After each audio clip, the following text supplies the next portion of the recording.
बिंदु के बारे में देखते हैं, एक छोटा सा पॉइंट, और वहाँ से अपन लोग चलेंगे कि बड़ा बड़ा चीज़ बनाएंगे।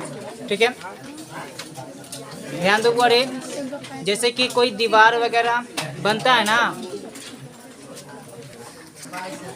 तो देखते हैं बड़े, जैसे कि एक घर बनाते हैं ना, तो घर बनाने में हमें कई चीज़ की आवश्यकता पड़ता है। जैसे कि सबसे अहम चीज़ होती है बड़े ईंट का होना, इसके बाद सीमेंट, गिट्टी, बालू वगैरह सब जो सामग्री है उसमें वो सब होना जरूरी है।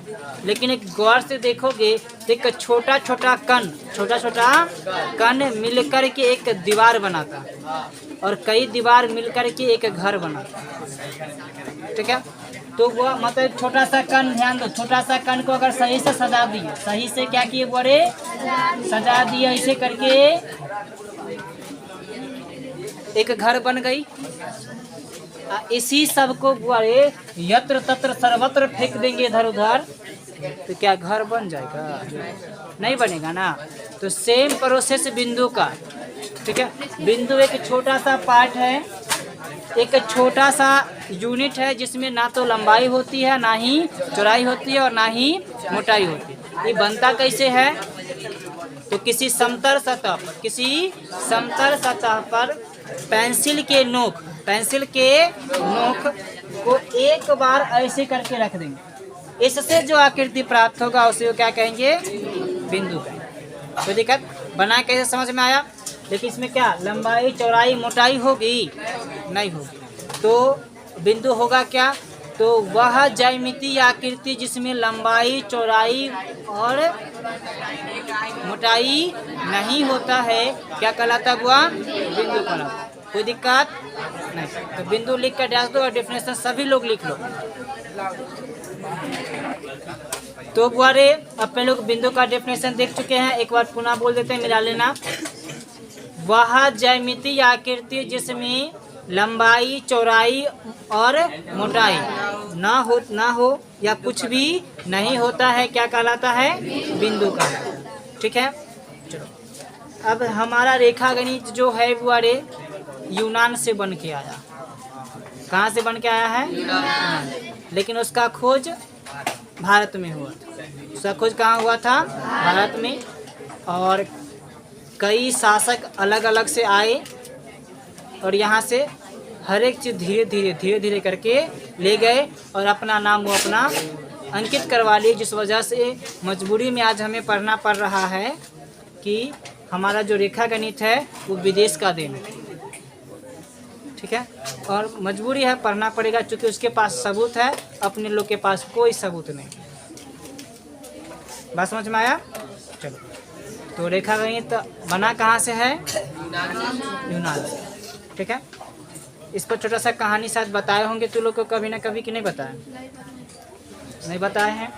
तो लाओ तो तन की किताब हम देखते हैं कहानी कैसन है।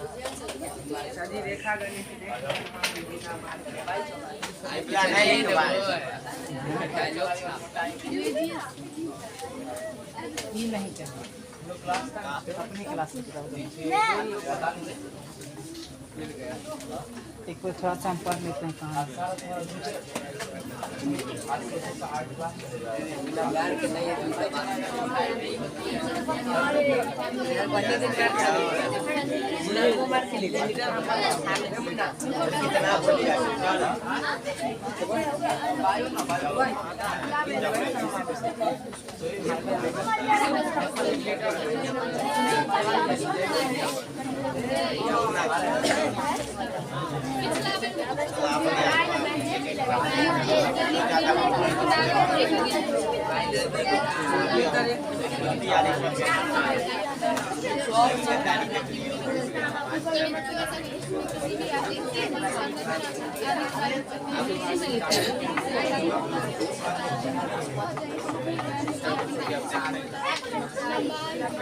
चलो बड़े देखते हैं, ये शांत रहो। ये जो है बुआरे, सबसे पहले तो ये जो ज्यामिति पढ़ रहे हैं इसका इंग्लिश होता है जियोमेट्री, जो दो शब्द के मेल से बना होता है, जियो जोर मेट्रॉन। ठीक है, और इसमें जियो का अर्थ होता है पृथ्वी और मैत्रण का अर्थ होता है माप, मतलब पृथ्वी की माप। पृथ्वी की माप जो अपने लोग कैसे कि अपने लोग देखते हैं तारा देखते हैं ना, स्टार, तो यहाँ से देखने पर एक छोटा सा बिंदु नजर आता है और जब पास में जाकर देखोगे तो पृथ्वी से भी बड़ा। बात समझ में आया? और उस क्या कहते हैं तारा पर जाने के बाद पृथ्वी को देखोगे तो एक छोटा सा बिंदु नजर आएगा। बात समझ में आया? वो भी कैसा हुआ? नीला रंग का। अपन लोग का ग्रह कैसा है? नीला रंग। इकलौता ग्रह जो कैसा है? नीला रंग। बात समझ में आया? चलो, तो अपन लोग किस कैसे ग्रह पर आते हैं? नीले रंग के ग्रह पर आते हैं। तो देखते हैं आगे। इसका जो मुख्य चीज होता है यह आरंभ मापने का जो होता है कि किसी किसी का मन में है कि आखिर ये जो बनाएंगे कितने माप के बनाएंगे। मापने वाला कुछ ना कुछ तो सोचा होगा ना, नहीं तो अगर कहेगा कि एगो बोर्ड बनाइए, ऐसा बोर्ड बना देता ऐसा वाला, तो क्या ना लिखते, दिक्कत हो जाता ना। तो उसमें कुछ माप बनाया गया और यह माप हमारे क्या कहते हैं 3000 ईसा पूर्व से यह कहानी शुरू होती है। 3000 ईसा पूर्व मतलब अभी से 5000 वर्ष पहले। अभी 2000 ईस्वी में है ना, 21वीं शताब्दी में तो 2000 चल रहा है, तो 2000 इधर से या 3000 पहले कितना हो जाएगा? 5000 वर्ष पहले की बात से उस समय से रेखा गणित पर सोचना आरंभ हुआ, जो कि हमारे जो ग्रंथ हैं वो सदियों पहले मतलब कि युगों पहले, त्रेता युग, सतयुग, कलयुग, मतलब कलयुग तो अभी है, त्रेता युग, उसके बाद सतयुग, त्रेता युग, द्वापर युग, वह समय पता चल गया था कि बिंदु का होता है, रेखा का होता है, ये सब ठीक है। लेकिन कुछ मजबूरियाँ और यहाँ के सभी क्या कहते हैं अच्छे खासे शासकों, मतलब अच्छे खासे शासकों के माध्यम से सब यहाँ से चल गए। इतना अच्छा होगा कि अपने का ग्रंथि लेके भाग गए। तो देखते हैं आगे। यह जो मुख्य तौर पर शुरुआत कहाँ से हुआ? तो मिस्र से शुरू हुआ था वह।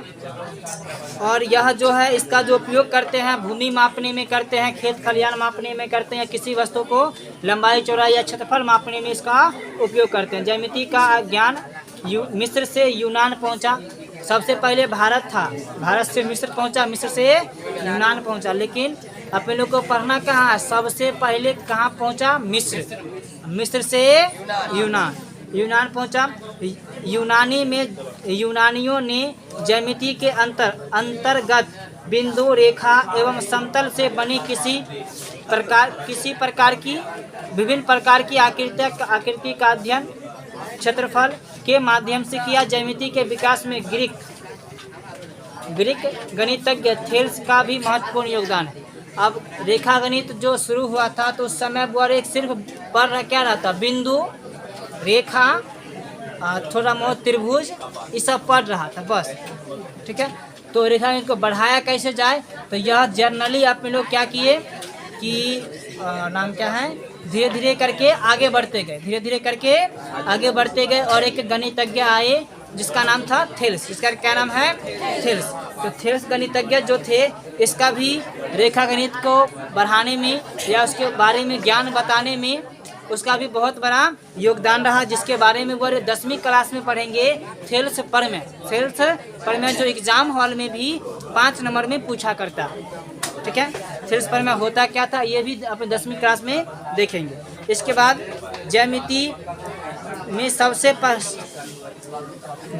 सबसे पहला प्रूफ मतलब प्रमाण थेल्स का ही आया। मतलब गणित में, रेखा गणित में, मतलब ज्यामिति गणित में सबसे पहले कोई चीज़ प्रूफ हुआ तो वह सबसे पहले कौन किया था? थेल्स किया था। तो थेल्स कहाँ का गणितज्ञ था हुआ? थेल्स कहाँ गणितज्ञ था? यूनान का। कहाँ का? यूनान का। चलो आगे देखते हैं गुआरे। थेल्स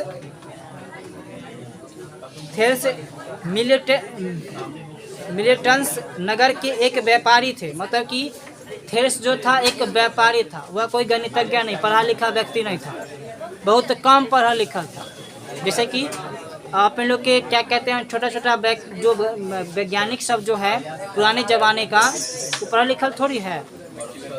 न्यूटन जो के बारे में सही बताए होंगे, वो पढ़ा लिखल थोड़ी था ज़्यादा। 10वां पास के लिए था, बस हो गया। शायद वो 9 में पास कर था, जो भी था, लेकिन एक अच्छा सिद्धांत दिया ना, जिससे पूरा फिजिक्स बदल गया। अगर न्यूटन सिद्धांत नहीं देता तो आज हम फिजिक्स दूसरा कुछ पढ़ते। ठीक है, रॉकेट नहीं उड़ा पाते, जहाज नहीं चल पाता, मोबाइल नहीं चल पाता। ठीक है, तो ये सब जो है बुआरे, न्यूटन जब ये अपना सिद्धांत दिए और इस चीज़ को प्रूफ किए, तो उस दिन से फिजिक्स बदल गया। फिजिक्स बदला, गणित बदला। बात समझ में आया? तो ध्यान देना। तो ऐसे ही पहले जो पढ़ रहा था बिंदु वगैरह सब के बारे में, तो थेलेस नामक एक गणितज्ञ आए, जो सबसे पहला अपने प्रमेय दिए, और वह एक प्रकार के व्यापारी थे, ना कि गणितज्ञ थे। लेकिन पहले जमाने के जो भी लोग हुआ करते हैं, वह थोड़ा सा सोचते थे नहीं। और अभी जीवने तो है, पढ़ना है, इंटर और ग्रेजुएशन करना है, अब भर मतलब कमाना है, उड़ाना है, बात खत्म, मर जाना है। अभी का लोग यही सोच रहे हैं। लेकिन पहले के लोग पढ़ते भी थे, थोड़ा बहुत काम भी करते थे, और अपना नाम रोशन करने के लिए कुछ ऐसा कर जाते थे जिसका नाम जीवन भर लोग याद रखता थे। कोई सा काम करते। ठीक है, तो जैसे कि किसी चीज़ का खोज कर देना नहीं चाहते हुए भी पढ़ेगा, किसी चीज़ का खोज कर देना नहीं चाहते हुए पढ़ेगा। जैसे कि अपने लोग का एक छोटा सा इतिहास है, जो क्या कहते हैं, दुर्भाग्यवश हुआ नाथूराम गोडसे, नाम सुना इसका? वो सिर्फ एक छोटा सा काम किया था, महात्मा गांधी को गोली मार दी। इसका नाम आ गया। सिर्फ क्या किया महात्मा गांधी को, क्या किया बुआरे? गोली मार दी। आदमी नहीं चाहते हुए भी उसका नाम याद करता, नहीं चाहते हुए भी याद करता। अगर वही महात्मा गांधी को गोली नहीं मारता तो नाम जो पता नहीं चलता कहाँ है, के है नहीं। तो पहले के जो लोग होते थे, तो कुछ ऐसा करे ताकि भविष्य में भी लोग हमें याद करें, नहीं भले वो जो हो। तो ध्यान दो। तो बुआरे एक व्यापारी था, कौन? थेल्स, जो क्या किए, तो एक छोटा सा सिद्धांत दिए। तो देखते हैं आगे बुआरे। तो ध्यान देना बुआरे, आगे देखते हैं। ज्यामिति में सबसे पहला सिद्धांत किसका आया हुआ? थेल्स का। ज्यामिति में सबसे पहला सिद्धांत किसका? थेल्स का। उन्होंने प्रमाणित किया कि वृत्त का व्यास को 2 समान भाग में बांटे, वृत्त का व्यास 2 समान भागों में बांटता। वृत्त का जो व्यास है, वृत्त को 2 समान भागों में बांटता है। क्या कि व्यापार ये था